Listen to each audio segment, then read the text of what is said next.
For centuries, humanity has dreamed of one impossible idea: to gather all human knowledge in a single place.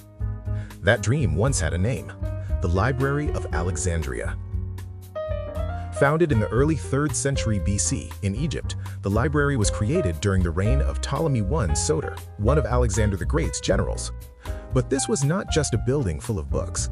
It was part of a larger institution called the Mausoleum, a center dedicated to learning, science, philosophy, and discovery. The goal was simple and incredibly ambitious: to collect every text ever written from every culture known at the time. Ships arriving at Alexandria's port were searched for books. If a manuscript was found, it was taken to the library, copied by scribes, and often the original was kept, while a copy was returned to the owner. Texts came from Greece, Egypt, Persia, India, and beyond. They were written on papyrus scrolls, tens, maybe hundreds of thousands of them.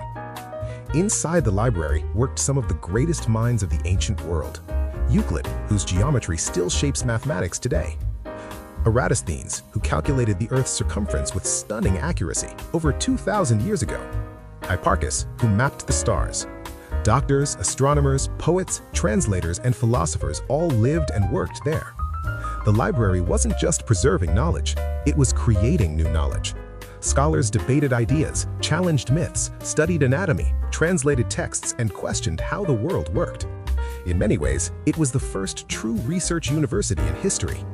But then comes the mystery. How did something so powerful disappear? For a long time, people believed the library was destroyed in a single dramatic event, a great fire. One popular story blames Julius Caesar, who in 48 BC set fire to ships in Alexandria's harbor during a battle. The flames may have spread to parts of the city. But modern historians believe the truth is more complex and more tragic. The library likely did not die in one moment. Instead, it slowly declined. Political instability weakened royal support. Funding disappeared. New rulers cared less about scholarship. Religious and cultural shifts changed what knowledge was valued and what was rejected.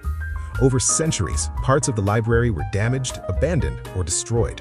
By the time later invasions occurred, the institution had already lost much of its power. The greatest tragedy is not just that the library vanished, it's what vanished with it. Works of ancient science, philosophy that never reached us, stories, discoveries, and ideas lost forever, not because they were wrong, but because they were forgotten. And yet, the idea of the library never truly died. Every modern university, every research center, every digital archive carries its spirit.